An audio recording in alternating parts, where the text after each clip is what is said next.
I was born in the city of Kaohsiung, Taiwan, a beautiful port city located in the south part of the island and the second largest city in Taiwan. I would want to tell you about my fond memories growing up there, but in reality, I have none. Because when I was 2 years old, my family moved to the United States permanently for a better or different life. And while growing up, I struggled with my identity. Am I Taiwanese? Am I Chinese? Am I American? Who am I really? As a child, my classmates would often remind me of my differences in generally playful and harmless ways. Times like when I brought culturally specific snacks like seaweed, people would laugh. They would plug their noses. Granted, this was just kids being kids, but it was still a reminder of who I was. And yet again brings up the question of where I truly belong. At home, I was pressured to conform to the cultural norms of my Asian ancestry, to maintain a level of connection to it, to be a blend of two cultures. Something that is much easier said than done. At home, I would eat Taiwanese food, speak Mandarin Chinese, and attend Chinese school every Saturday. But at school, I would speak English. I would do my homework in English. And occasionally, I would get pulled out of class to work with a speech therapist, which was likely due to my bilingualism, causing deficiencies in my English. In many ways, I didn't feel like a blend of cultures. I felt torn between two worlds. You see, there's three kinds of Asian Americans. The ones who fully embrace their culture, as in the ones who are fully fluent in their home language, the ones who consume Asian media and music, and are up to date with all the latest news of their homeland. And then there are the ones that rejected their culture, the ones who don't speak their language and avoid Asian culture like the plague. And then there's the ones like me, somewhere in between, with some level of reading, speaking, understanding of their native tongue, some vague understanding of the culture, and probably not that much interest in Asian pop culture or news. In certain ways, I just really didn't fit in anywhere. I would make friends, but I could never fully relate to the experiences of the friends I made at school. I also struggled with fitting into the high expectations of my parents. In Asian culture, doing well in school is paramount to everything else in your life, including making friends, extracurriculars, fun, sleep. All of it is less important than your grades and what college you go to. Throughout my childhood, one thing I always loved from the bottom of my heart was whenever I spent time returning home to Taiwan with my parents. To this day, just entering an airplane will fill me with a sense of nostalgia of those years when I would fly home over Christmas break, eating delicious ramen and Asian airplane food, watching movies, basking in the glory of not having to do homework, and just goofing off on the plane before arriving home in the country I loved so much. Those formative years in Taiwan gave me some of the warmest, happiest, and best memories of my life. The warm embrace from my grandparents, my aunts, my uncles, my cousins, eating local cuisine, basking in the city life as opposed to the American suburb, walking into the brutally air-conditioned convenience stores to pick up cold drinks on a hot, humid day. Those were some of the happiest moments I can remember. And every time I saw my relatives, it was like no time had passed. They always treated me with the same love and respect one would feel from a parent. But as amazing as those moments were, they were also some of the most confusing. I never quite understood at that age why we needed to leave this place that I loved, that I felt like my parents loved, where I felt like I belonged. One memory always sticks out. I was playing in the park near our apartment, and I ran into another kid around the same age as me. I don't remember how we became friends, but nonetheless we did. And suddenly we were running around the playground, having a great time as kids do. And when it got dark, he walks me and my dad all the way back to our apartment. And then he asks me, "When will I see you next?" I look to my dad. I'm hoping he's going to tell me that we're going to stay in Taiwan, that this will be our new home, and that we'll see him next week. But of course, my dad doesn't know what to do or say in the moment. And he tells him, "Don't worry, we'll be back in a month." The kid tries to give me his toy he had brought to the park with him as a token of our friendship, but we turn him down with the promise that we would return. I never saw him again. And in fact, I don't even remember his name. It was always one of the saddest moments, saying goodbye when these trips came to an end. Why couldn't we stay here? At the time, I couldn't understand the sacrifices and hardships my parents went through for me and my brother to live a different life in America. In the moments, all I felt was sadness.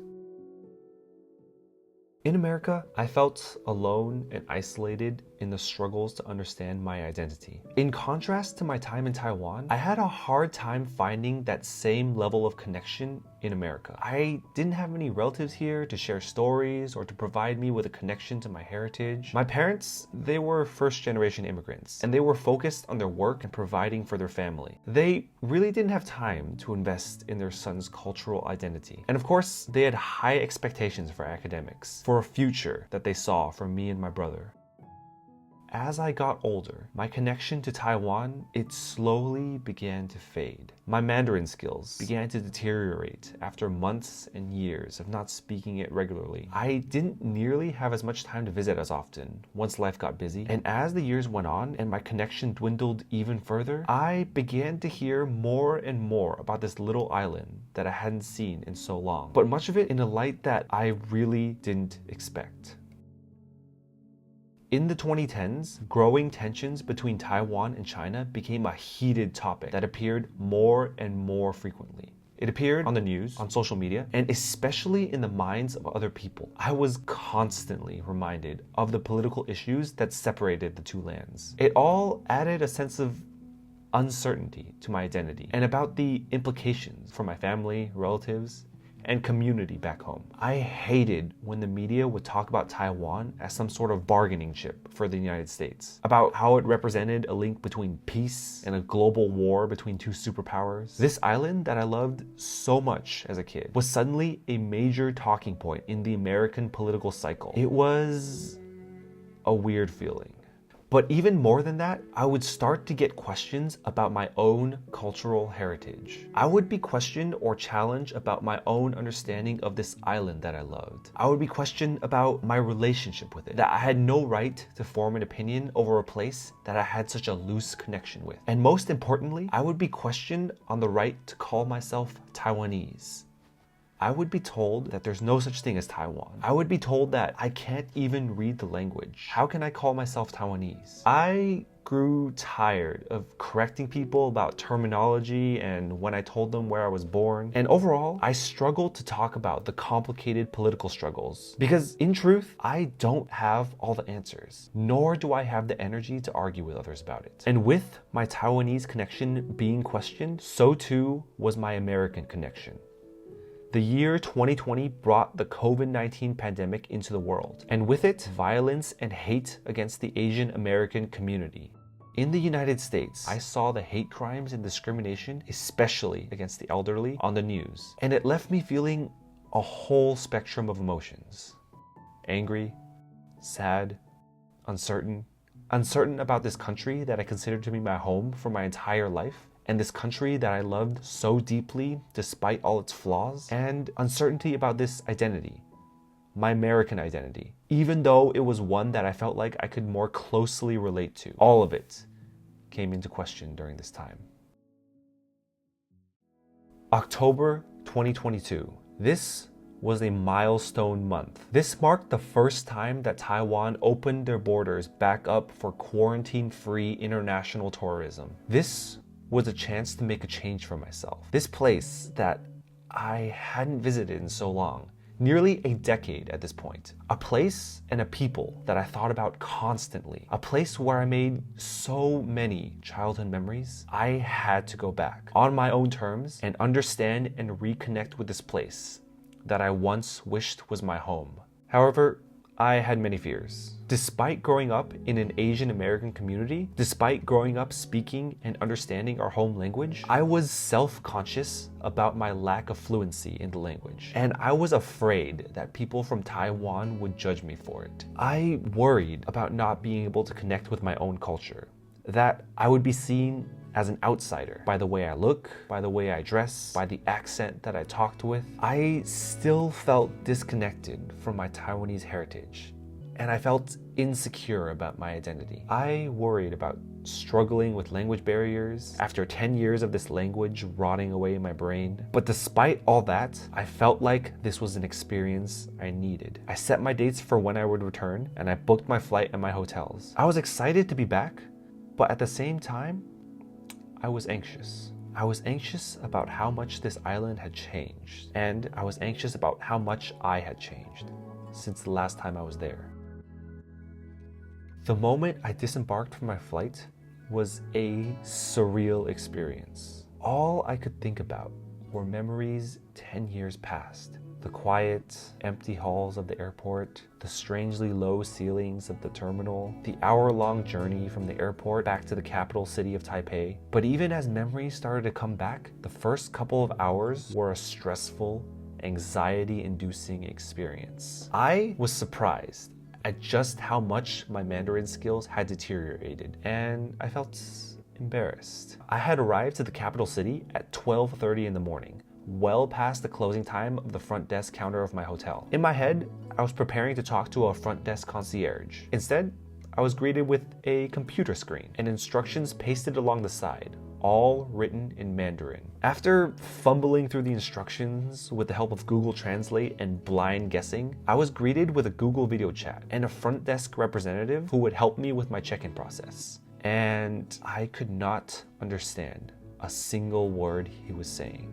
Something about the anxiety at the moment, the stress, the embarrassment, it all just led me to freeze up. Feeling the pressure of the situation, I was able to ask a nearby local resident of the hotel sitting in the lobby for some help. And I was finally able to get my hotel key card. I thanked the guest, but as I arrived at my hotel room, I couldn't help but feel like I had already failed. I felt like I had already been exposed as an outsider. It reminded me that all my previous experiences here wasn't me figuring everything out on my own. It was always with the help of my parents and relatives. I was never forced to read, to communicate, or to navigate. During those trips, my only concern was listening and enjoying myself. And I realized then, while leaning against my hotel room door, I needed to lean into the discomfort and into the embarrassment of speaking my language. It was a necessary step for me to fully embrace my time here and to reconnect with my roots.